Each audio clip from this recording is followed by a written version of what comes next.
اللہ رب العزت دیکھتا ہے، سنتا ہے، وہ یہ طاقت رکھتا ہے کہ جو چاہے کرے اور جب جس وقت جس کو جس چیز سے چاہے نواز دے. اس لیے اگر ہمارا یہ یقین ہے کہ ہمارا رب ایسا ہی ہے تو اس چیز سے ہمارے اندر دعا کا جذبہ اور زیادہ پیدا ہوگا. جتنا جتنا انسان کو اللہ سبحانہ تعالیٰ کی معرفت حاصل ہوتی چلی جاتی ہے تو فطری طور پر، قدرتی طور پر اس کے اندر یہ جذبہ پیدا ہوتا جاتا ہے کہ وہ اپنی ہر ضرورت کے لیے، چھوٹی ضرورت کے لیے بھی اور بڑی ضرورت کے لیے بھی اپنے اسی رب کو پکارے اور اس سے دنیا اور آخرت کی سعادتیں اور بھلائیاں مانگ لے. وہ اسی کو اپنا کارساز بنا لے، اسی کو اپنا مددگار سمجھے. اس لیے دعا کرتے رہنا چاہیے. دعا کا نہ کوئی خاص وقت مقرر ہے کہ اس وقت کا آپ انتظار کریں تو دعا کر سکتے ہیں. نہیں، آپ ہر وقت دعا کر سکتے ہیں. اور نہ ہی اس کے لیے کوئی خاص قسم کا عمل کرنے کی ضرورت ہے کہ وہ عمل کریں گے تو ہی دعا کر سکتے ہیں. نہیں، اور نہ ہی اس کے لیے کسی زبان کی پابندی ہے کہ صرف آپ عربی میں ہی دعا کر سکتے ہیں. آپ اردو میں، اپنی مدر ٹنگ میں، کسی بھی زبان میں آپ دعا کر سکتے ہیں. وہ دعا اللہ تعالیٰ تک پہنچتی ہے، وہ دعا کو سنتا ہے اور اپنی حکمت کے مطابق اس کی قبولیت کا فیصلہ کرتا ہے کہ کیا بندے کو یہی چیز دے دی جائے جو وہ مانگ رہا ہے، یا اس سے بہتر کوئی چیز دی جائے، یا پھر اس سے کوئی بلا ٹالی جائے، یا اس کے لیے آخرت میں ذخیرہ کر لیا جائے کیونکہ اس کے باقی اعمال اتنے نہیں ہیں کہ جن کی بنا پر یہ وہاں نجات پا سکے گا. تو اسے دنیا میں اس کی من پسند چیزیں دینے کی بجائے اس کے لیے آخرت میں اعمال کا ذخیرہ کر دیا جائے تاکہ اس کی آخرت میں نجات ہو سکے. لہذا ہم سب کو دعا کرتے رہنا چاہیے. دعا عظیم عبادت، شرف والی عبادت، وہ عبادت جس کو اللہ تعالیٰ پسند کرتا ہے، وہ عبادت کہ جسے چھوڑ دیا جائے تو اللہ تعالیٰ ناراض ہوتا ہے. دعا توحید کی بنیاد ہے. یہ ہمیں اپنے رب سے قریب کر دیتی ہے. اس سے ہماری مشکلات آسان ہوتی ہیں، تکلیفیں دور ہوتی ہیں، ہمیں برکتیں حاصل ہوتی ہیں. لہٰذا جو مشکلات سے نکلنا چاہتا ہے وہ دعا کو اپنے لیے لازم کر لے، کیونکہ اللہ تعالیٰ ہی پریشانیوں کو دور کرتا ہے. امن یجیب المضطر اذا دعاہ ویکشف السوء، بھلا کون ہے جو لاچار کی فریاد رسی کرتا ہے جب وہ اسے پکارتا ہے اور اس کی تکلیف کو دور کر دیتا ہے. تو جو شخص بھی مشکلات سے، پریشانیوں سے نجات چاہتا ہے اس کے لیے ضروری ہے کہ وہ دعا کو لازم کر لے، کیونکہ اللہ تعالیٰ ہی پریشانیاں دور کرتا ہے. اللہ تعالیٰ کے علاوہ کوئی نہیں جو پریشانی دور کر سکے. وقتی طور پر کوئی آپ کو دلاسا دے دے گا، کوئی آپ کی ہمت افزائی کر دے گا، کوئی آپ کا دکھ بانٹ لے گا، لیکن آپ کی مشکل صرف اور صرف اللہ تعالیٰ ہی حل کر سکتا ہے. وَإِن يَمْسَسْكَ اللَّهُ بِضُرٍّ فَلَا كَاشِفَ لَهُ إِلَّا هُوَ وَإِن يَمْسَسْكَ بِخَيْرٍ فَهُوَ عَلَى كُلِّ شَيْءٍ قَدِيرٌ.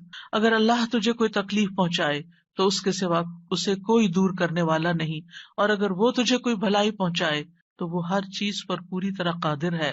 ہم دیکھتے ہیں کہ عام طور پر لوگ مشکل وقت میں اللہ تعالیٰ کے سوا سب کو بھول جاتے ہیں. آخر میں انسان صرف اللہ ہی کو یاد کرتا ہے، اور یہ صرف مسلمان کے ساتھ ہی نہیں، نان مسلمز کے ساتھ، شرک کرنے والوں کے ساتھ، الحاد کا رستہ اختیار کرنے والوں کے ساتھ بھی یہی معاملہ ہے. اور اس میں ہم دیکھتے ہیں کہ ایک مرتبہ جب اکرمہ بن ابی جہل نبی صلی اللہ علیہ وسلم سے بھاگ کر کشتی پر سوار ہو گئے، مکہ سے بھاگ گئے اور پھر جزیرۃ العرب چھوڑنا چاہا، اور جس کشتی پر بیٹھے وہ سمندر کے بیچ میں جا کر ڈوبنے لگی. تو کشتی کے مالکوں نے کہا کہ لوگوں اخلاص کے ساتھ دعا کرو. اخلاص کا مطلب یہ ہے کہ بتوں کو بھول جاؤ اور صرف اللہ سے دعا کرو، اس لیے کہ اس کے ڈوبنے کو صرف اللہ ہی بچا سکتا ہے. تو اس وقت جو چونک اٹھے کہ اسی چیز کی دعوت تو ہمیں محمد صلی اللہ علیہ وسلم دے رہے ہیں. اس وقت انہوں نے عہد کیا کہ اگر آج اے رب تو مجھے بچا لے گا تو پہلا کام میں یہ کروں گا کہ میں محمد صلی اللہ علیہ وسلم کے ہاتھ میں اپنا ہاتھ دے دوں گا، میں اسلام قبول کر لوں گا. اور پھر آپ جانتے ہیں کہ اکرمہ بن ابی جہل نے کس اخلاص کے ساتھ اسلام قبول کیا. تو دعا کی قبولیت ہی ان کے اسلام کا ایک ذریعہ بنی.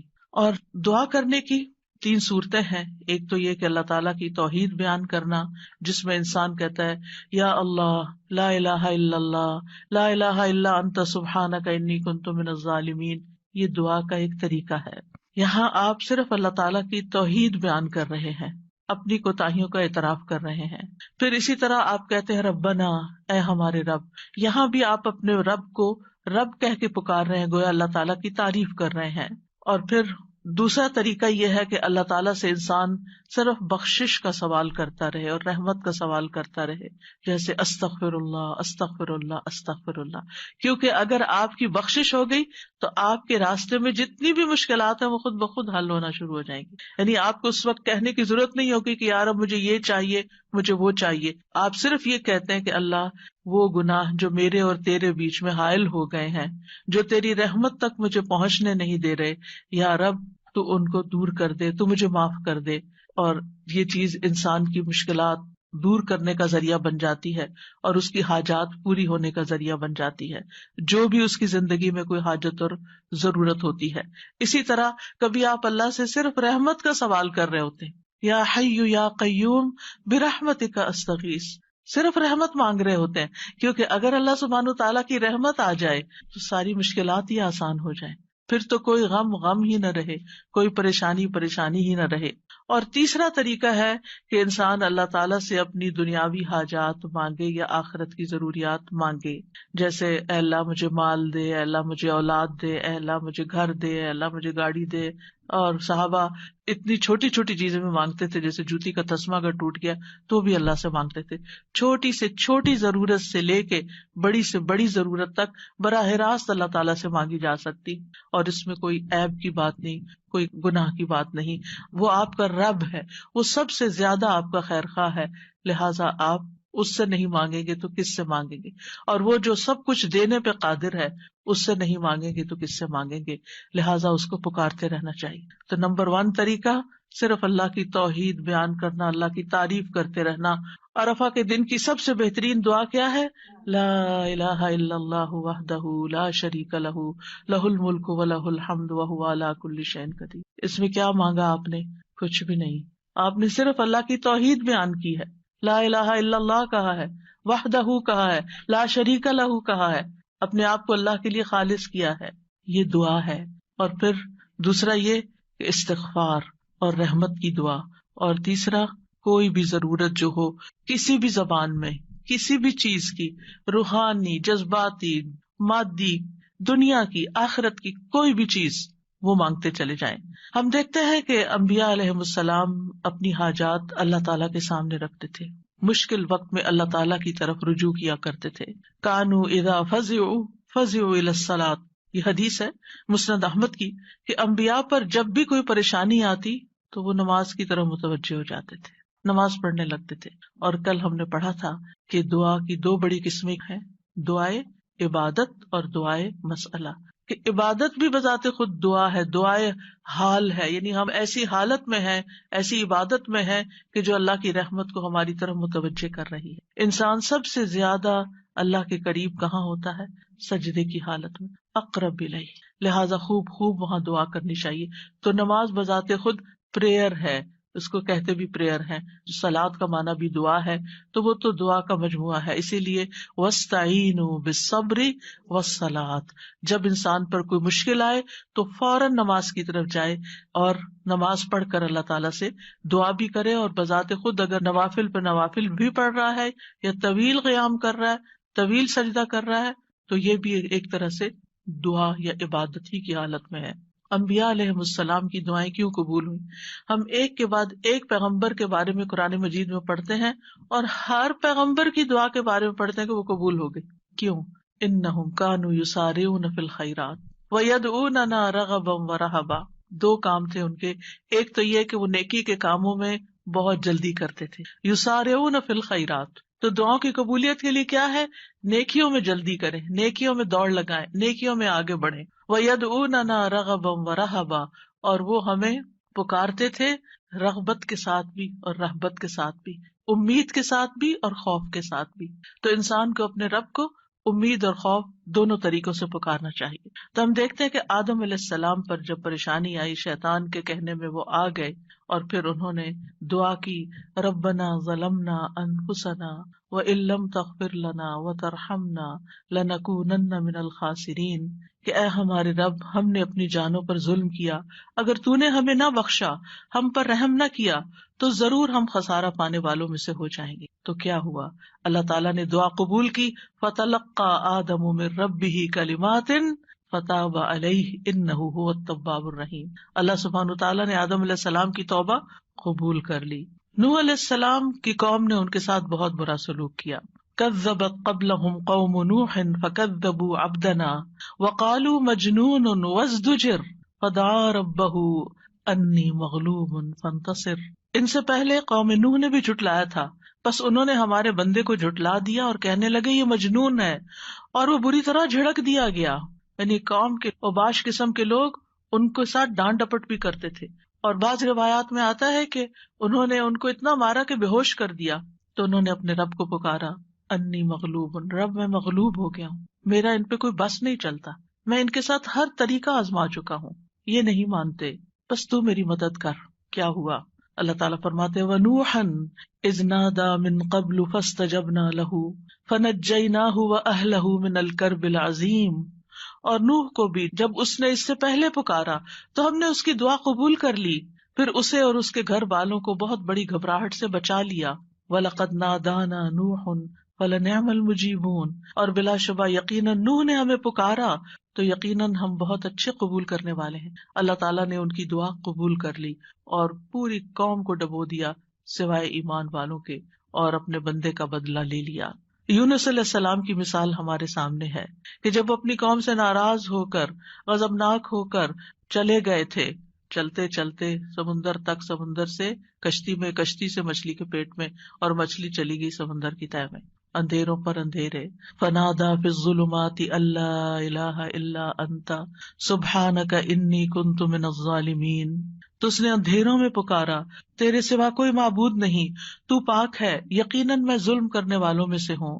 تو ہم نے اس کی دعا قبول کر لی اور اسے غم سے نجات دے دی، اور اسی طرح ہم ایمان والوں کو نجات دیتے ہیں، اوروں کو بھی دیں گے۔ ان ساری مثالوں میں ہمارے لیے سبق ہے۔ ہمارے حالات کتنے بھی تنگ ہوں، ہم کتنی بھی پریشانی میں ہوں، لیکن پیغمبروں سے زیادہ پریشانی ہم پر نہیں آئی۔ بعض جگہوں پر آتا ہے کہ آدم علیہ السلام 300 سال تک یہ دعا کرتے رہے، روتے رہے کہ مجھ سے غلطی ہوئی ہے۔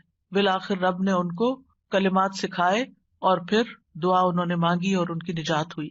بعض اوقات آزمائشیں لمبی ہو جاتی ہیں، لیکن ہمیشہ یقین رکھیے کہ رب سنتا ہے، وہ ضرور سنے گا، وہ کبھی بھی مجھے محروم نہیں کرے گا۔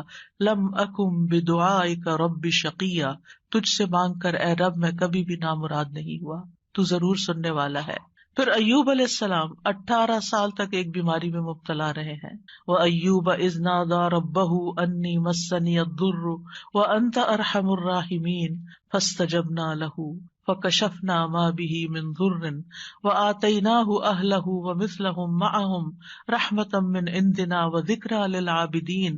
اور ایوب جب اس نے اپنے رب کو پکارا کہ بے شک مجھے تکلیف پہنچی ہے اور تو رحم کرنے والوں میں سب سے زیادہ رحم کرنے والا ہے، تو ہم نے اس کی دعا قبول کر لی، بس اسے جو تکلیف تھی دور کر دی، اور اس کے گھر والے اور ان کے ساتھ اتنے ہی اور عطا کر دیے اپنے پاس سے رحمت کے طور پر۔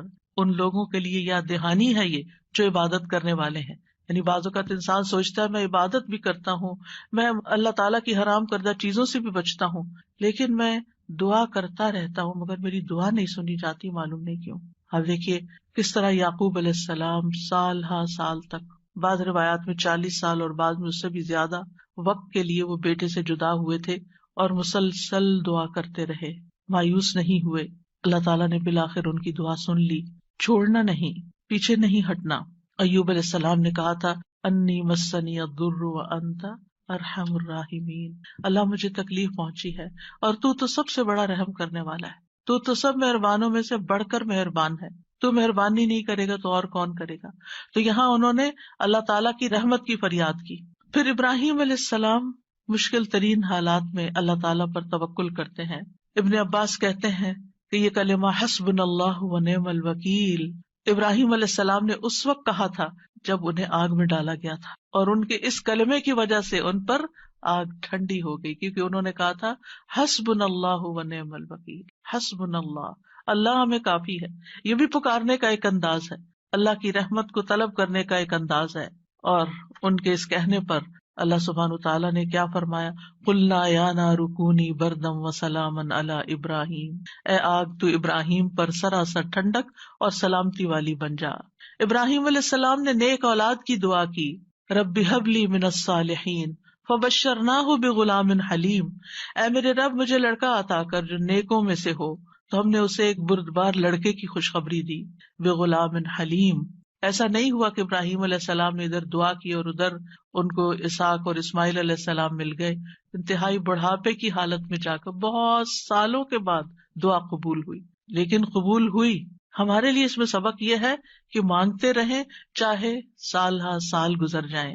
اور پھر وہ کہتے ہیں الحمدللہ الذی وہب لی علی الکبر اسماعیل و اسحاق ان ربی لسمیع الدعاء، سب تعریف اس اللہ کی ہے جس نے مجھے بڑھاپے کے باوجود اسماعیل اور اسحاق عطا کیے، بے شک میرا رب تو بہت دعا سننے والا ہے۔ اللہ سبحانہ تعالیٰ نے انہیں ہدایت یافتہ اولاد عطا کی تھی، یہ ان کے صبر کا نتیجہ تھا۔ ان کی زندگی تو مشکل میں گزری، لیکن اس کا بدلہ اللہ نے ان کو کیا دیا کہ ایسی اولاد دی جو ہمیشہ کے لیے ان کے لیے ناموری کا سبب بنی۔ وَوَهَبْنَا لَهُ إِسْحَاقَ وَيَعْقُوبَ، صرف بیٹا نہیں، بیٹے کے بعد پوتے کی بھی خوشخبری دی۔ کلن ہدینا، ہر ایک کو ہم نے ہدایت دی۔ ونوحا ہدینا من قبل، نوح علیہ السلام کو اس سے پہلے ہم نے گائیڈ کیا۔ ومن ذریتہ داود وسلیمان وایوب ویوسف وموسیٰ وہارون وکذلک نجزی المحسنین، اور اس کی اولاد میں سے داؤد اور سلیمان اور ایوب اور یوسف اور موسیٰ اور ہارون، اور اسی طرح ہم نیکی کرنے والوں کو جزا دیتے ہیں۔ یعقوب علیہ السلام کا حال آپ کے سامنے ہے، انہوں نے اپنے غم اور دکھ کی فریاد لوگوں کے سامنے نہیں کی، لوگوں کو جا کر اپنے دل کا حال نہیں بتایا۔ کیا کہا، انما اشکو بثی وحزنی الی اللہ واعلم من اللہ ما لا تعلمون۔ یعقوب علیہ السلام نے کہا، بے شک میں اپنی بے قراری اور غم کی شکایت صرف اللہ سے کرتا ہوں، اللہ ہی میرے دل کا حال جانتا ہے کہ یہاں کیسی کیسی بے قراری ہے بچے کی جدائی میں، اور میں اللہ کی طرف سے وہ باتیں جانتا ہوں جو تم نہیں جانتے۔ بہت کچھ جاننے کے باوجود انہیں یہ نہیں پتا تھا کہ بیٹا مصر میں ہے، اللہ نے نہیں بتایا۔ وہ کہہ سکتے تھے نا اللہ تعالیٰ مجھے بتا دیں وہ کہاں ہے، آپ تو جانتے ہیں، آپ مجھے بھی بتا دیں، لیکن اللہ سبحانہ تعالیٰ نے اس کا بھی ایک وقت رکھا تھا۔ اگر پیغمبروں کے لیے قبولیت کا ایک وقت ہے تو ہمارے لیے بھی دعاؤں کی قبولیت کا ایک وقت ہوتا ہے۔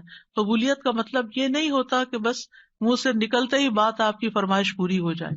اور پھر آپ دیکھیے کہ کس طرح اللہ تعالیٰ نے ان کی دعا قبول کر لی۔ اور پھر ہم دیکھتے ہیں کہ یوسف علیہ السلام کی مثال، انہوں نے تو اپنے لیے ایک انوکھی ہی دعا مانگی، قال رب السجن احب الی، قید خانے میں جانے کی دعا کی تاکہ ان عورتوں کا قید اور مکر جو ہے وہ ان سے دور ہو جائے۔ فاستجاب له ربه فصرف عنه کیدہن، رب نے اس کی دعا قبول کر لی اور ان عورتوں کا مکر فریب حضرت یوسف سے ہٹا دیا۔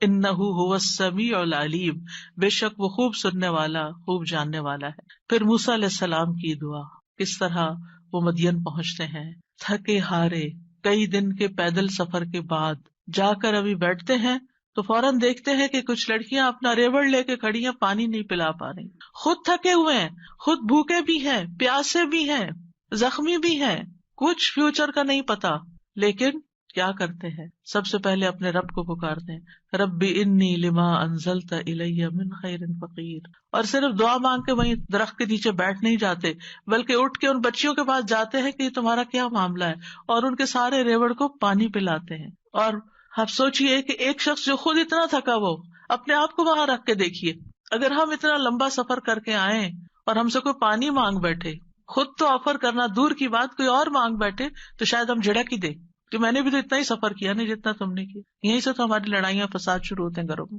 لیکن نیکی کرنے والے انہم کانوا یسارعون فی الخیرات، نیکی کے کاموں میں بہت جلدی کرتے تھے، سستی نہیں کرتے تھے، ضرورت مند کو دیکھا، پہچان لیا، اٹھے، نیکی کی، اور ابھی واپس آ کے بیٹھے ہی تھے کہ اللہ سبحانہ تعالیٰ کی طرف سے ہر چیز کی بشارت آ گئی، اور وہ بچی واپس آئی اور پھر گھر لے کر گئی، کھانے پینے کا بھی انتظام ہو گیا، شادی کا بھی انتظام ہو گیا، ٹھکانے کا بھی انتظام ہو گیا، اور اچھی صالح نیک کمپنی کا بھی۔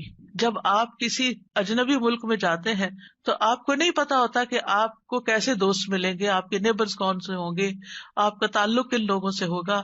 لیکن یہ اللہ کی کتنی بڑی رحمت تھی کہ اللہ تعالیٰ نے انہیں ایک نیک صالح انسان کے ساتھ جوڑ دیا کہ اس کی بیٹی کی شادی حضرت موسیٰ علیہ السلام سے ہو گئی اور ان کے درمیان ایک رشتہ قائم ہو گیا. یہ بھی سراسر اللہ کی رحمت تھی. اللہ تعالیٰ نے ان کی دعا قبول کی. موسیٰ علیہ السلام نے ہر مشکل مرحلے میں اللہ تعالیٰ کو ہی پکارا. فرعون کے دربار میں جانے لگتے ہیں تو کیا پڑھتے ہیں؟ رب اشرح لی صدری ویسر لی امری واحلل عقدۃ من لسانی یفقہوا قولی واجعل لی وزیرا من اہلی ہارون اخی. رب اشرح لی کے علاوہ کہ جو کام کرنے جا رہا ہوں یا اللہ اس کے لیے میرا دل کھول دے، میرا کام آسان کر دے، میری زبان کی گرہ کھول دے، یعنی میرے بولنے میں سلاست ہو جائے اور اس طرح کی کمیونیکیشن ہو کہ لوگ میری بات سمجھ جائیں، ان کو میری بات سمجھ آ جائے تاکہ وہ مقصد پورا ہو جائے، اور میرے گھر والوں میں سے ایک میرا مددگار بنا دے. اللہ تعالیٰ نے ہارون علیہ السلام کو نبی بنا کر ان کا مددگار بنا دیا. زکریا علیہ السلام کی مثال، مایوس نہیں ہے، سال ہر سال تک اولاد کی دعا کرتے، انتہائی بڑھاپے میں بھی. وَزَكَرِيَّا إِذْ نَادَىٰ رَبَّهُ رَبِّ لَا تَذَرْنِي فَرْدًا وَأَنْتَ خَيْرُ الْوَارِثِينَ.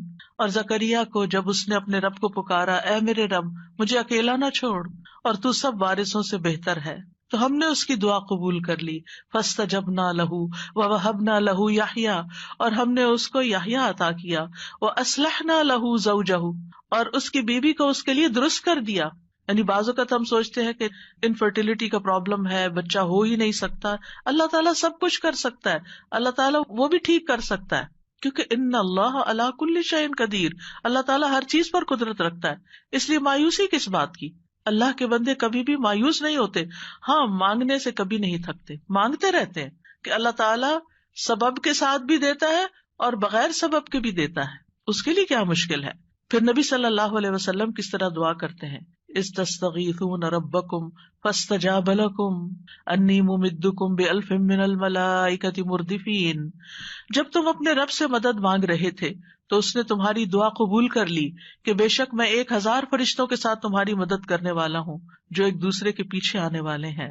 کس طرح نبی صلی اللہ علیہ وسلم بدر کے میدان میں فریادیں کر رہے تھے، اپنے رب کو پکار رہے تھے.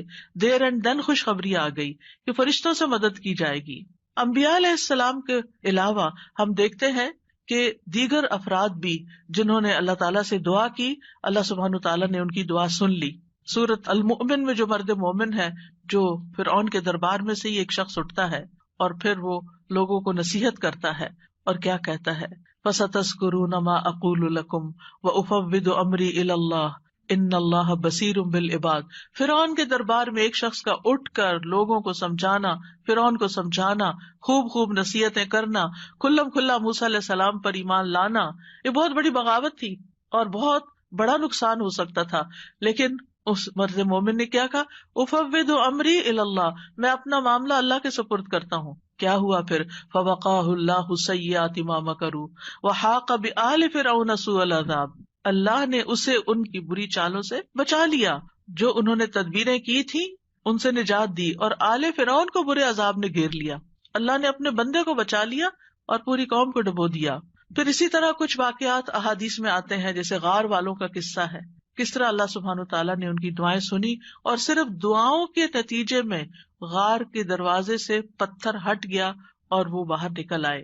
پھر اسی طرح ایک اور بچے کا واقعہ ملتا ہے جسے بادشاہ نے جادوگر کے پاس جادو سیکھنے کے لیے بھیجا، تو اس نے جادو سیکھنے کی بجائے الٹا اللہ تعالیٰ کی پہچان کا علم کسی سے حاصل کر لیا راستے میں. جب بادشاہ کو پتا چلا تو بہت ناراض ہوا اور غصے میں آ کر اس نے کہا کہ اس بچے کو فلاں پہاڑ پہ لے جاؤ اور اسے پہاڑ کی چوٹی سے گرا دو تاکہ یہ ہلاک ہو جائے، اور اگر یہ اپنے دین سے پھر جائے تو اسے چھوڑ دینا، انکار کرے تو نیچے پھینک دینا. بادشاہ کے جو ساتھی تھے وہ لڑکے کو پہاڑ کی چوٹی پر لے گئے. اس لڑکے نے ایک دعا مانگی، اللہم اکفنیہم بما شئت، اللہم اکفنیہم بما شئت، اے اللہ جس طرح تو چاہے تو مجھے ان کے مقابلے میں کافی ہو جا، ان کے مقابلے میں تو میرا ساتھ دے.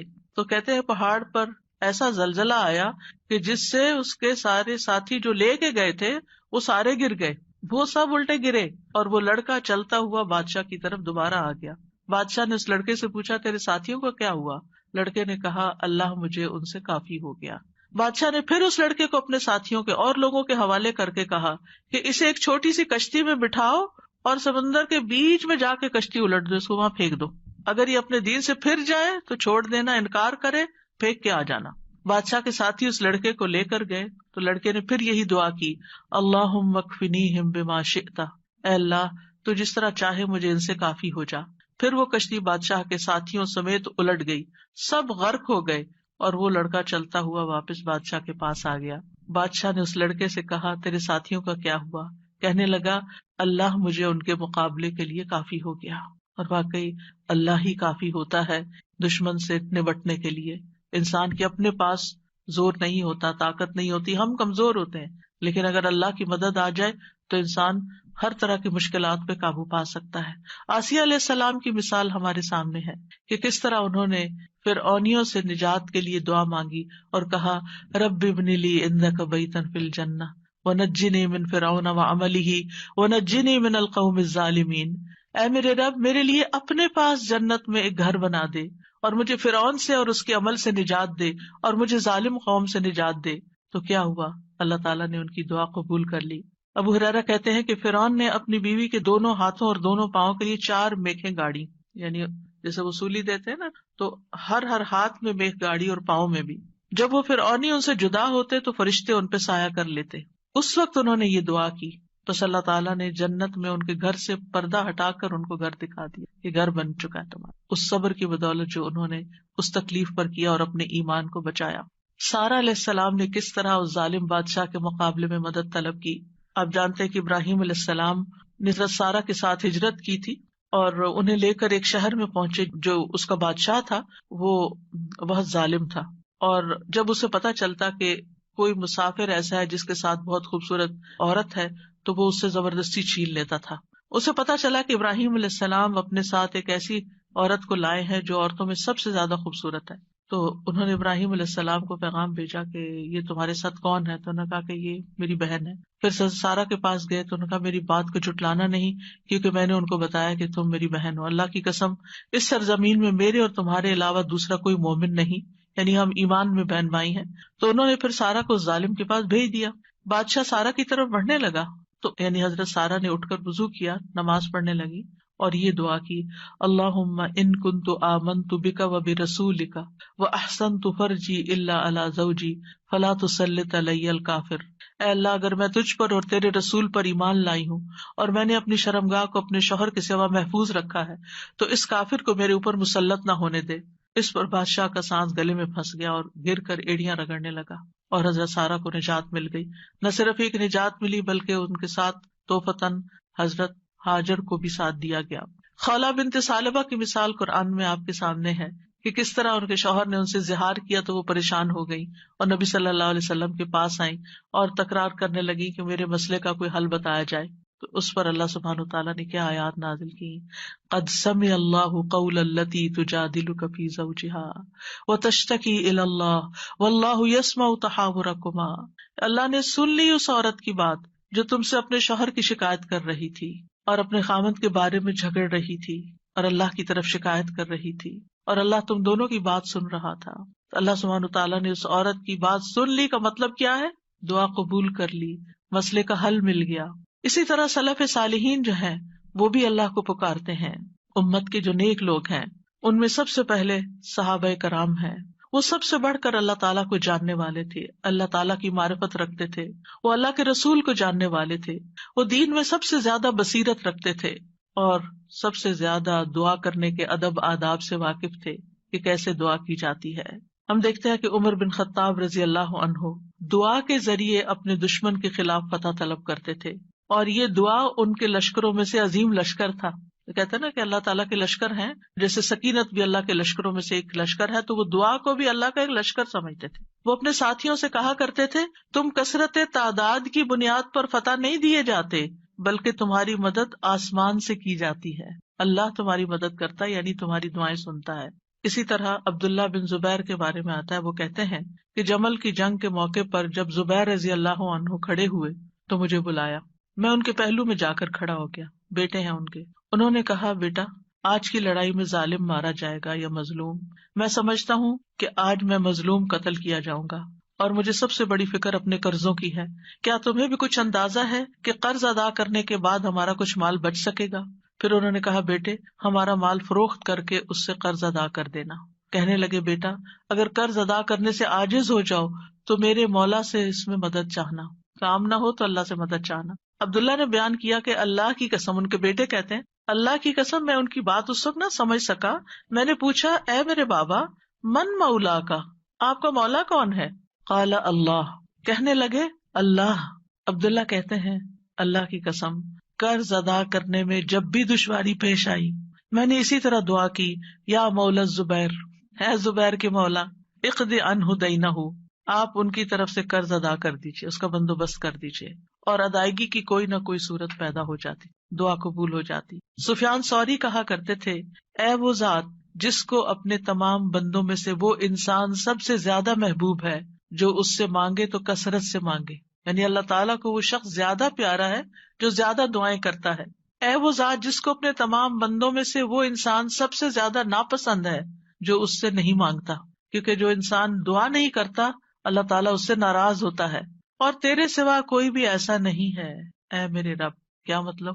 کوئی بھی اور ایسا نہیں. اگر کسی سے بھی انسان ایک سے زیادہ دفعہ کچھ مانگ لے تو وہ ناراض ہو جاتا ہے، اور نہ مانگے تو خوش رہتے ہیں. ایون ماں باپ بھی آپ دیکھیں، اگر بچے ایک دفعہ کچھ مانگے تو کہ اچھا بیٹا لے لو، پھر دوسری دفعہ پھر مانگے تو ایک دن آتا ہے کہ ماں باپ بھی کہتے کہ تم کب تک مانگتے رہو گے، اپنا بندوبست خود کرو. لیکن اللہ سبحانہ تعالیٰ کبھی ایسا نہیں کہتے کہ کب تک تم مجھ سے دعائیں کرتے رہو گے.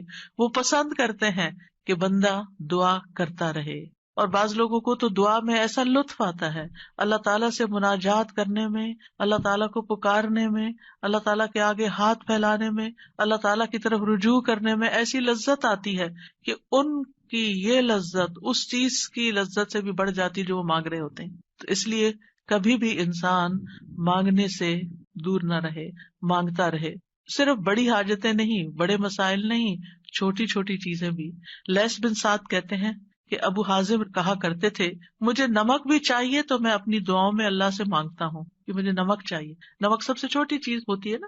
اور پھر اسی طرح بعض سلف صالحین اپنی نمازوں میں اللہ تعالیٰ سے اپنی تمام ضروریات مانگتے تھے، یعنی چھوٹی بڑی سب، یہاں تک کہ آٹے میں ڈالا جانے والا نمک، بکری کا چارہ، گھاس بھی اللہ سے مانگتے تھے. چھوٹی چھوٹی چیزیں بھی ایک تعلق کو ظاہر کرتا ہے نا یہ، اور اس بات کے یقین کو ظاہر کرتا ہے کہ وہی دیتا ہے. یہ چھوٹی چیزیں بھی وہی دیتا ہے، اگرچہ اسباب ہیں دنیا میں لیکن اصل میں پیچھے اسی کا ہاتھ ہے. حضرت عائشہ کہا کرتی تھی سب کچھ اللہ سے مانگو، یہاں تک کہ جوتے کا تسمہ بھی اللہ سے مانگو، کیونکہ اگر اللہ میسر نہ کرے تو وہ کبھی میسر نہ ہو، اللہ نہ دے تو کبھی نہیں ملتا، چاہے چھوٹی سی چیز ہی کیوں نہ ہو. یاد رکھیے دعا کی قبولیت کے کچھ درجات ہیں، یعنی ہم سب مانگتے ہیں، پیغمبروں نے مانگا، ابھی تک ہم نے دیکھا کہ سب مانگ رہے ہیں اور دعائیں قبول بھی ہو رہی ہیں. تو اس کے کچھ درجات ہیں، لیولز ہیں.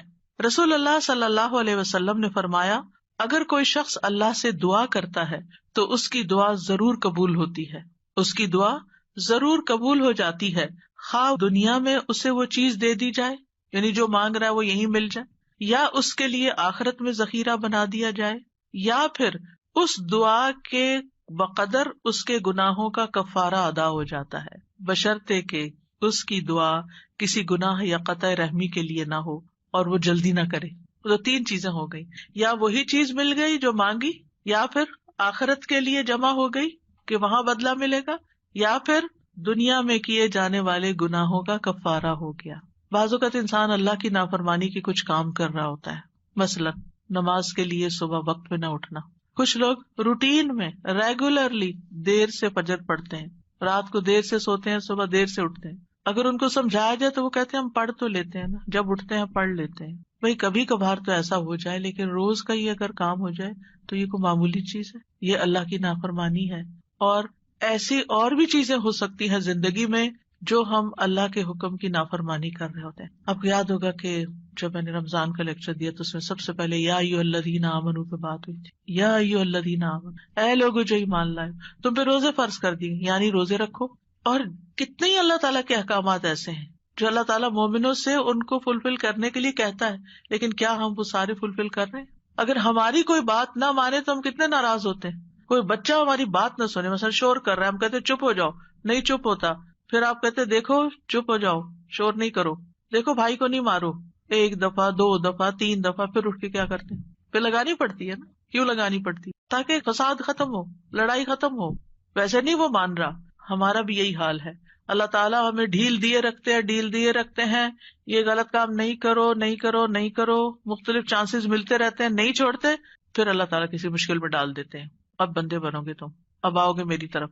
پھر بندہ اللہ کی طرف رجوع کرتا ہے، پھر توبہ کرتا ہے، پھر معافیاں مانگتا ہے، پھر دعائیں کرتا ہے، پھر اللہ سبحانہ وتعالیٰ اس کی دعا سن لیتا ہے اور اس کے پچھلے گناہ معاف ہو چکے ہوتے ہیں. جب تک دعائیں کرتا رہتا ہے، وہ عبادت کی حالت میں ہوتا ہے نا، تو اس عبادت سے ان الحسنات یذہبن السیئات، گناہ جب معاف ہو جاتے ہیں، بندہ نکھر کے ٹھیک ہو جاتا ہے، پھر اس کی دنیا کی مشکل آسان ہو جاتی ہے اور آخرت میں بھی اس کی صفائی ہو چکی ہوتی ہے، گناہ کم ہو چکے ہوتے ہیں. ہمیں سمجھ نہیں آ رہی ہوتی کہ یہ ہمارے ساتھ کیا ہو رہا ہے، ہماری دعا کیوں نہیں قبول ہو رہی، لیکن وہ قبول ہو رہی ہوتی ہے. وہ کہیں اور کام کر رہی ہے، وہ کسی اور طریقے سے قبول ہو رہی ہے، وہ گناہوں کی معافی کا ذریعہ بن رہی ہے. اسی لیے دعا کا ایک طریقہ کیا ہے؟ صرف استغفار کرنا. جیسے نوح علیہ السلام نے کہا تھا فَقُلْتُ اسْتَغْفِرُوا رَبَّكُمْ إِنَّهُ كَانَ غَفَّارًا يُرْسِلِ السَّمَاءَ عَلَيْكُمْ مِدْرَارًا. قحط سالی ہو گئی، بارشیں رک گئی، استغفار کرو، بارشیں برسنے لگیں گی. تمہارے گناہوں کی وجہ سے رکی تھی، توبہ کر لو، پھر حالات اچھے ہو جائیں گے. سارے مل کے توبہ کرو، پوری قوم توبہ کرے. اسی لیے وہ صلاۃ الاستسقاء پڑھی جاتی ہے، سب مل کے دعا کرتے ہیں اللہ تعالیٰ سے. تو نبی صلی اللہ علیہ وسلم نے فرمایا بشرطے کہ اس کی دعا کسی گناہ یا قطع رحمی کے لیے نہ ہو اور وہ جلدی نہ کرے. صحابہ نے عرض کیا یا رسول اللہ جلدی سے کیا مراد ہے؟ آپ نے فرمایا یہ کہے کہ میں نے اللہ سے دعا کی لیکن اس نے قبول نہیں کی. یہ نہ کہے کبھی. بعض اوقات کوئی شخص اپنا مسئلہ بتاتا ہے نا اور اس کو حل یہ بتایا جاتا ہے دعا کرو، تو کہتے ہیں دعا تو بہت کی ہے بھائی، پھر اور کیا کرنا ہے؟ پھر بھی دعا ہی کرنی ہے، ابھی اور بھی کرنی ہے، ابھی کاؤنٹ پورا نہیں ہوا، ابھی ٹائم پورا نہیں ہوا. جب تک وہ ٹائم نہیں آتا تمہیں مانگتے چلے جانا ہے، مانگتے رہو، اسی میں فائدہ ہے. تمہیں نہیں پتا تمہارے لیے کتنا بڑا اجر اکٹھا ہو رہا ہے. اگر آج وہ قبول ہوگی نا، تم پھر مستی میں آ جاؤ، کیونکہ اللہ تعالیٰ کو زیادہ پتا ہے نا کہ اس بندے کو اگر میں نے یہ چیز دے دی، اس کی تو آخرت خراب ہو جائے گی. آپ کو نہیں پتا ہوتا کہ آپ اگر اپنے بچے کو اس ایج میں گاڑی لے دیں گے تو وہ کیا کرے گا، اس ایج میں فلاں چیز دے دیں گے تو کیا کرے گا. حالانکہ آپ افورڈ کر سکتے ہیں، آپ اس کو دے سکتے ہیں، لیکن کیوں نہیں کوئی چیز دیتے اس وقت جب وہ مانگ رہا ہوتا ہے، آپ کی منتیں کر رہا ہوتا ہے، دائیں بائیں آگے پیچھے دن رات آپ کے پیچھے بچے پڑ جاتے. مجھے یاد ہے کہ میرے ایک بچے کو جب فون چاہیے تھا تو پیچھا ہی نہیں چھوڑتا تھا، دن رات میرے پیچھے. میں نہیں دینا چاہتی تھی کہ ابھی وہ ایج نہیں میچورٹی کی کہ جس میں فون دیا جائے.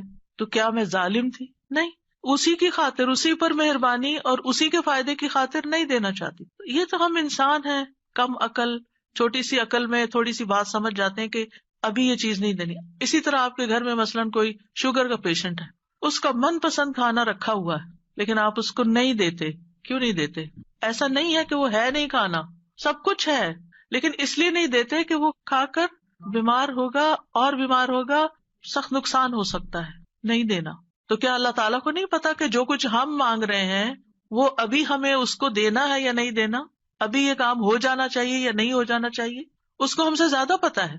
وَلِلَّهِ الْمَثَلُ الْأَعْلَىٰ. اس لیے کوئی بھی اگر دعا قبول نہیں ہوتی، کوئی بات نہیں، موقع غنیمت جانے اللہ سے قریب ہونے کا، قریب تر ہوتے جانے کا. اسی میں خیر ہے، اسی میں بھلائی ہے. قَدْ جَعَلَ اللَّهُ لِكُلِّ شَيْءٍ قَدْرًا. اللہ نے ہر چیز کا ایک اندازہ رکھا ہے، وقت رکھا ہے، ایک ٹائم ہے، اس پر ہو جائے گا. اب یہ جو 3 ہے قبولیت کے راستے، ان میں سے سب سے پہلا کہ کبھی اللہ تعالیٰ وہ چیز دے دیتا ہے جو ہم مانگتے ہیں. مثلاً ابراہیم علیہ السلام نے نیک بیٹا مانگا تھا، ربی حبلی من الصالحین. انہوں نے صرف بیٹا نہیں مانگا، کہا ربی حبلی من الصالحین، اللہ مجھے نیک بیٹا دے. کتنی عقل مند تھے نا. ہم جب کوئی چیز مانگتے ہیں تو بس کہتے ہیں کچھ مل جائے، بس جو بھی مل جائے لے لیں گے. نہیں، کوالٹی والی چیز مانگے، اللہ سب کچھ دے سکتا ہے. تو اللہ تعالیٰ نے کیا کیا؟ فبشرناہ بغلام حلیم. تو ہم نے اسے ایک بہت بردبار لڑکے کی، بہت ٹالرنٹ، بہت ہمبل، بہت اچھے اخلاق والے بچے کی خوشخبری دی. آپ دیکھیں کہ ہم حلم اور برداشت کو نیکی نہیں عام طور پہ سمجھتے کہ یہ بھی کوئی نیکی، حالانکہ یہ نیکیوں کی بنیاد بن جاتی. جس بندے کے اندر ٹالرنس ہوتی ہے، وہ دوسرے کی بات سن کے برداشت کر جاتا ہے، وہ وار سہ جاتا ہے، وہ شوق برداشت کر لیتا ہے. تو کتنی بڑی کوالٹی، کتنی بڑی خوبی کہ کوئی آپ کو اوفینڈ کر رہا ہے اور آپ اوفینڈ نہ ہو، اور اگر ہوں بھی تو آپ برداشت کر جائیں اور اپنے منہ سے کچھ نہ بولیں، ایک کان سے سونے دوسرے سے نکال دیں اور اس کو دل پر نہ لیں. کچھ لوگوں کا حال یہ ہوتا ہے کہ اگر چھوٹی سی بھی کوئی بات ان کو کہہ دے تو وہ ان کے اندر ایسی ہلچل مچاتی ہے کہ انہیں ہر چیز بھول جاتی ہے اور وہ وہی سوچے جاتے. یہ بھی اپنے آپ کو ٹارچر دینا ہے. جس نے وہ بات کی اس کو تو شاید خبر بھی نہ ہو تو میٹھی نیند سو رہا ہو اور آپ خواہ اپنے بستر پہ کروٹ بدل رہے ہیں. تو یہ کیا ہے؟ ریزسٹنس نہیں ہے آپ کے اندر. آپ ہر چیز لیے جا رہے ہیں اپنے اوپر. بھیا کیوں اپنے اوپر ہر چیز لیے جا رہے ہیں؟ پرے پھینکے اس کو اٹھا کے کہ اس نے کہا، اس کا اخلاق، اس کی غلطی اسی پر. میں اپنے دل میں یہ نہیں سوچوں. اپنے آپ کو بول کے کہا کرے. آواز کا بھی ایک اثر ہوتا ہے.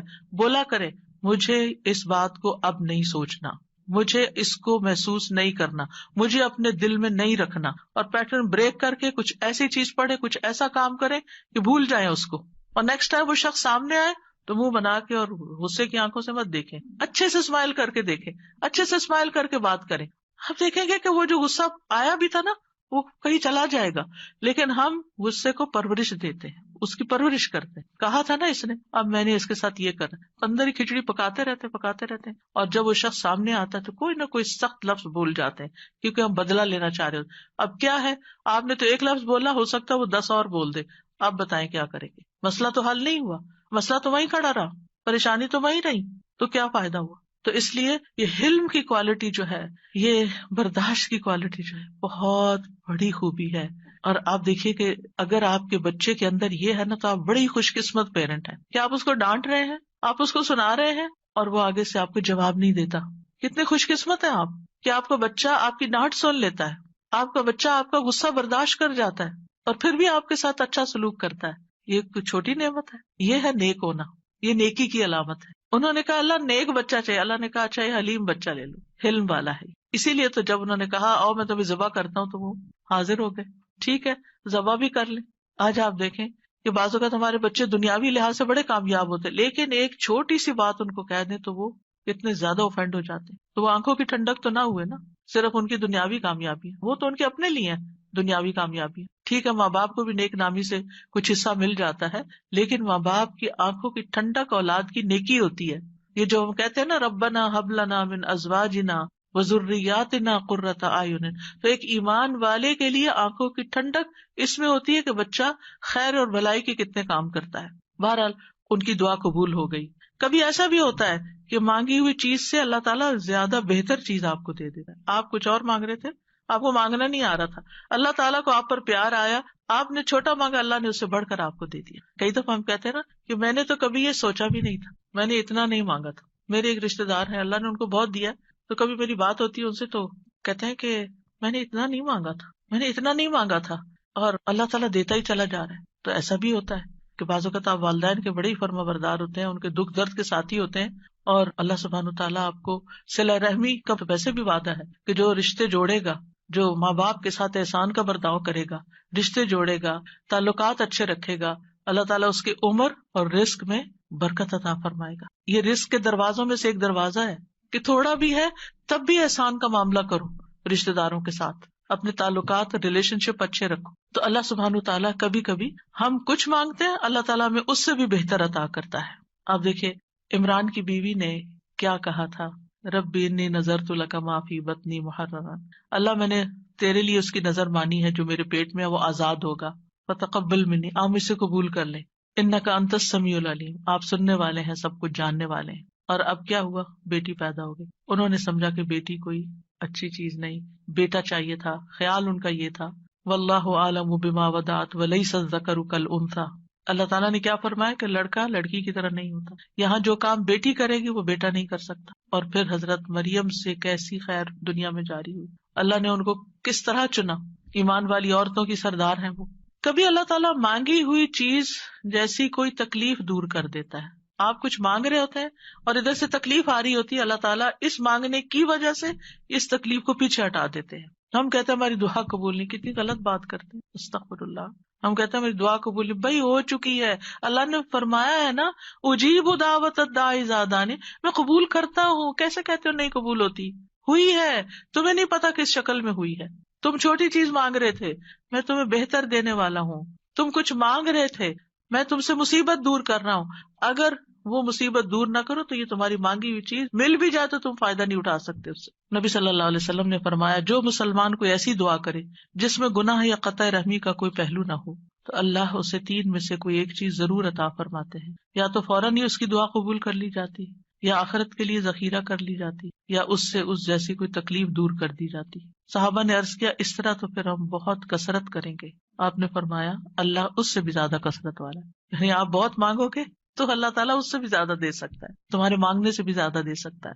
کبھی گناہوں کا کفارہ بن جاتی ہے، حدیث میں آتا ہے وَإِمَّا أَن يُكَفَّرَ عَنْهُ مِن ذُنُوبِهِ بِقَدْرِ مَا دَعَا، یا پھر اس دعا کی وجہ سے اس کے گناہوں کا کفارہ ادا ہو جاتا ہے، ایکسپیشن ہو جاتی ہے۔ یعنی بعض اوقات ہماری نماز میں کوئی کمی رہ جاتی ہے، بعض اوقات روزے میں رہ جاتی ہے، زکوٰۃ میں رہ جاتی ہے، کئی چیزیں ہیں جو ہمارے فرائض ہیں ہم ادا کر رہے ہوتے ہیں لیکن کہیں نہ کوئی کمی ہوتی ہے اور اس کا ہمیں پتہ ہی نہیں چلتا، کبھی وضو میں کوئی کمی رہ جاتی ہے، تو ان چیزوں کا پھر کفارہ تو کرنا ہے نا، تو پھر یہ دعائیں جو ہیں یہ اس کبھی کوتاہی کا بھی کفارہ کرتی۔ پھر یاد رکھیے کہ جو لوگ مایوس ہوتے ہیں اور اللہ سے مانگتے نہیں، مانگنا چھوڑ دیتے ہیں، تو اللہ تعالیٰ نے ایسے لوگوں کی مذمت بیان کی۔ اگر وقتی طور پر وہ نہیں مل رہا جو آپ کے دل میں اٹکا ہوا ہے کہ یہی ملنا چاہیے، اور پھر آپ کو نہیں ملتا اور آپ دعا مانگنا چھوڑ دیتے ہیں، تو یہ طریقہ درست نہیں۔ وقال ربکم ادعونی استجب لکم، تمہارا رب فرماتا ہے مجھ سے دعا کرو میں تمہاری دعا قبول کروں گا۔ ان الذین یستکبرون عن عبادتی، بے شک جو لوگ میری عبادت سے تکبر کرتے ہیں، سیدخلون جہنم داخرین، وہ جہنم میں ضرور ذلیل و خوار ہو کے داخل ہوں گے۔ دعا روک دینا یہ سوچ کر قبول نہیں ہوتی تو فائدہ نہیں مانگنے کا، یہ کیا ہے؟ دراصل اللہ سے مایوس ہونا، نا امید ہونا اور اللہ سے ناراض ہونا، تبھی تو آپ اس کو چھوڑ رہے ہیں، پھر آپ کہاں جائیں گے؟ تو اللہ تعالیٰ کو یہ چیز سخت ناپسند ہے۔ امام شوکانی رحمہ اللہ اس آیت کے بارے میں کہتے ہیں یہ آیت کریمہ اس بات پر دلالت کرتی ہے کہ دعا عبادت کا حصہ ہے، پس اللہ سبحانہ تعالیٰ نے اپنے بندوں کو حکم دیا ہے کہ وہ اس سے دعا مانگیں، یعنی دعا مانگنے کا حکم اللہ تعالیٰ نے دیا ہے۔ پھر فرمایا ان الذین یستکبرون عن عبادتی، یہ آیت اس بات کا فائدہ دیتی ہے کہ دعا عبادت ہے اور اللہ سے دعا نہ مانگنا تکبر ہے، اور اس تکبر سے زیادہ برا عمل کوئی نہیں۔ یعنی وہ جب منافقین سے کہا جاتا تھا نا کہ تم رسول کے پاس آؤ اور استغفار کرو تو وہ سر جھٹک دیتے، ہم نہیں جاتے، ہم نہیں کرتے۔ آج بھی آپ دیکھیں کہ بعض اوقات کسی کو نیکی کی کوئی بات کہی جاتی کہ یہ صدقہ کر لو، یہ نیکی کر لو، تو وہ سر جھٹک کے چلے جاتے، اور نہیں تمہارے پاس کچھ کہنے کو، ہر وقت یہی نصیحت ہے۔ تو انسان کی اس میں سب سے زیادہ محرومی ہے کہ انسان دعا چھوڑ دے، اس ہستی سے مانگنا چھوڑ دے جو اس کا خالق ہے، اس کا مالک ہے، اس کا رازق ہے، اس کو زندگی دینے والا ہے، اس کی موت بھی اس کے ہاتھ میں ہے، ثواب اور سزا دینے والا ہے۔ تو تکبر جو ہے انتہائی ناسمجھی کی چیز ہے اور نعمتوں کی ناشکری ہے۔ فرعون کیوں ڈوبا تھا؟ فرعون کیوں غرق ہوا؟ تکبر کی وجہ سے۔ قارون کو کیا مشکل ہوئی؟ قارون کیوں زمین میں دھنسا؟ فرعون پانی میں ڈوبا اور قارون زمین میں دھنسا، ایک خشکی میں ڈوبا اور ایک سمندر میں، دونوں کا مسئلہ ایک ہی تھا اور وہ تھا تکبر، پرائڈ، غرور۔ تو مشکل وقت میں اللہ کو نہ پکارنا دلوں کی سختی کی علامت ہے، یعنی جو تکلیف کے وقت بھی اللہ سے دعا نہیں کرتا، اس کا مطلب یہ کہ اس کا دل سخت ہو چکا ہے، ہارڈ ہارٹیڈ ہے۔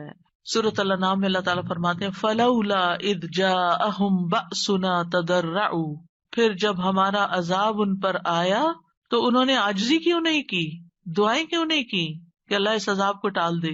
وَلَكِنْ قَسَتْ قُلُوبُهُمْ، لیکن ان کے دل سخت ہو گئے تھے۔ وَزَيَّنَ لَهُمُ الشَّيْطَانُ مَا كَانُوا يَعْمَلُونَ، اور شیطان نے ان کے لیے وہ سب خوشنما بنا دیا تھا جو وہ کیا کرتے تھے، ان کے اپنے عمل جو کہ obviously اللہ تعالیٰ کی ناراضگی کے تھے وہ انہیں بڑے اچھے لگتے تھے اور سمجھتے تھے ہم بالکل ٹھیک کر رہے ہیں، ہم ٹھیک جا رہے ہیں۔ انسانوں میں سب سے زیادہ عبادت گزار کون تھا؟ اللہ کے رسول صلی اللہ علیہ وسلم، لیکن سب سے زیادہ ہمبلنس اور سب سے زیادہ دعائیں بھی آپ نے مانگی۔ یعنی جب میں مسنون اذکار دیکھتی ہوں سبحان اللہ، یعنی کہ آپ تہجد کے وقت اٹھنے کے وقت سے لے کر پھر آپ فجر پڑھنے اور اس کے بیچ میں صبح کے اذکار اور پھر اس کے بعد جو ہر موقع کے اذکار اور پھر نمازیں اس کے علاوہ ہے، تلاوت قرآن اس کے علاوہ ہے، اور پھر رات کو سوتے وقت کے اذکار، یعنی اگر ان سارے اذکار کو انسان جمع کرتا ہے تو یعنی حیرانی ہوتی ہے کہ کس کثرت سے آپ اللہ کو یاد کرتے تھے، اور یہ ہمبلنس کی علامت ہے۔ حالانکہ آپ سب سے زیادہ عبادت گزار تھے، پھر بھی سب سے زیادہ دعائیں کرتے تھے، اللہ سے مانگتے رہتے تھے، اور لوگوں میں سب سے زیادہ بے بس وہ ہے جو دعا مانگنے سے بے بس ہے، جو دعا نہیں مانگتا. یاد رکھیے اللہ تعالیٰ سے مایوس ہونا کبیرہ گناہ ہے. ابن عباس کہتے ہیں ایک آدمی نے کہا اے اللہ کے رسول کبیرہ گناہ کون کون سے ہیں، بڑے بڑے گناہ کون سے ہیں؟ آپ نے فرمایا اللہ کے ساتھ شرک کرنا، اللہ کے رزق سے مایوس ہو جانا اور اللہ کی رحمت سے مایوس ہونا.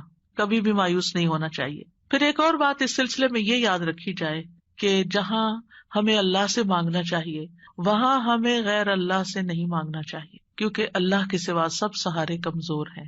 اب دیکھیں قرآن مجید میں صحابہ نے جتنے بھی چیزوں کے بارے میں پوچھا اس کے بارے میں آتا ہے یسألونک، وہ آپ سے سوال کرتے ہیں، وہ سوال کرتے ہیں. لیکن جب دعا کے بارے میں پوچھا تو اللہ تعالیٰ نے کیا فرمایا وَإِذَا سَأَلَكَ عِبَادِي عَنِّي، میرے بندے جب آپ سے سوال کرتے ہیں. سوال کا انداز کتنا اچھا لگا، اللہ تعالیٰ کو کتنا پسند آیا کہ سوال کرنے والوں کو میرے بندے کہا، اپنے بندے کہا. اس سے آپ اندازہ لگائیے دعا کی اہمیت کا. تو اللہ تعالیٰ نے یہ نہیں کہا قل یا فقل انی قریب، فرمایا انی قریب وَإِذَا سَأَلَكَ عِبَادِي عَنِّي فَإِنِّي قریب. بس انہیں بتا دو کہ میں قریب ہی ہوں. گویا بندے اور اللہ کے بیچ میں کوئی واسطہ وسیلہ نہیں، کوئی اور نہیں، بس بندہ اور اللہ. ہم بیچ میں اوروں کو لے آتے ہیں. ہمارے معاشرے میں کتنا عام ہے کہ کوئی کسی پیر کو لے آتا ہے اور کوئی کسی بزرگ کو لے آتا ہے، اور دور جاہلیت میں فرشتوں کو اور بتوں کو اور معلوم نہیں کس کس کو. ما نعبدہم الا لیقربونا الی اللہ زلفیٰ. مانگیں اللہ سے، غیر اللہ کی طرف نہیں جائیں. غیر اللہ کے سہارے سب کمزور ہیں. مثل الذین اتخذوا من دون اللہ اولیاء کمثل العنکبوت اتخذت بیتا وان اوہن البیوت لبیت العنکبوت لو کانوا یعلمون. ان لوگوں کی مثال جنہوں نے اللہ کے سوا اور مددگار بنا رکھے ہیں مکڑی کی مثال جیسی ہے جس نے گھر بنایا، حالانکہ بے شک سب گھروں میں سے کمزور گھر مکڑی کا ہے اگر وہ جانتے ہوتے. غیر اللہ تو ایک مکھی بھی پیدا نہیں کر سکتے. غیر اللہ کو پکارنا سب سے بڑی گمراہی ہے. وَمَنْ أَضَلُّ مِمَّنْ يَدْعُو مِن دُونِ اللَّهِ مَن لَّا يَسْتَجِيبُ لَهُ إِلَىٰ يَوْمِ الْقِيَامَةِ وَهُمْ عَن دُعَائِهِمْ غَافِلُونَ. اور اس سے بڑھ کر کون گمراہ ہے جو اللہ کے سوا انہیں پکارتا ہے جو قیامت تک اس کی دعا قبول نہیں کریں گے.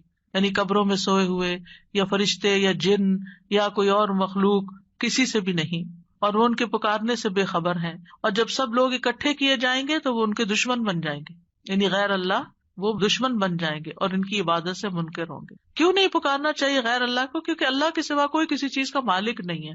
وہ دعا قبول کرنے کی استطاعت نہیں رکھتے. پہلی بات یہ کہ وہ سنتے بھی نہیں ہیں، قبر میں نہیں سنتے. وہ جب وہ سنتے نہیں ہیں تو پھر آپ کی بات کا جواب بھی نہیں دیتے، اور آپ کی ضرورت کہاں سے پوری کریں گے یا آپ کے لیے وسیلہ کہاں سے بنیں گے.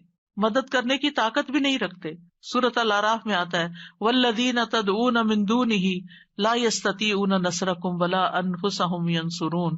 تم جنہیں اللہ کو چھوڑ کر پکارتے ہو نہ وہ تمہاری مدد کر سکتے ہیں اور نہ خود اپنی مدد ہی کے قابل ہے. نہ وہ نفع دے سکتے ہیں نہ نقصان دور کر سکتے ہیں، نہ تکلیف کو ہٹا سکتے ہیں نہ اس کو بدل سکتے ہیں. رسول اللہ صلی اللہ علیہ وسلم نے فرمایا جو شخص اس حالت میں مر جائے کہ وہ اللہ کے سوا اوروں کو بھی پکارتا ہو تو وہ آگ میں داخل ہوگا. کتنی سخت بات ہے. کیسے لوگ کہتے ہیں یا علی یا پیر عبد القادر جیلانی اور یا پتہ نہیں کون کون. نہیں، اللہ کے سوا کسی کو نہیں پکارنا. تو بہرحال ہم سب کو اللہ ہی کی طرف رجوع کرنا ہے اور اللہ ہی سے دعا کرنا ہے. اللہ سبحانہ تعالیٰ سے دعا ہے کہ وہ ہمارے اس علم کو ہمارے سینوں میں محفوظ کر دے اور ہمیں اس عبادت کی توفیق عطا فرمائے اور ہم سے راضی ہو جائے اور ہماری خطائیں معاف کر دے. جی اساسی ایک سوال تھا اور ایک پہ جی ضرور. سوال میں تو یہ تھا جیسے آپ نے بتایا دعا ہم اردو میں بھی مانگ سکتے ہیں، تو کیا جب ہم سجدے میں دعا مانگتے ہیں اس وقت بھی اردو میں مانگ سکتے ہیں یا نہیں؟ نہیں، سجدے میں، نماز کے سجدے میں نہیں، ویسے الگ سے سجدے میں پڑھ کے دعا کرنی ہے تو وہ کر سکتے ہیں. اچھا اوکے، جزاکم اللہ خیرا. سبحانک اللہم وبحمدک اشہد ان لا الہ الا انت استغفرک واتوب الیک. السلام علیکم و رحمۃ اللہ وبرکاتہ.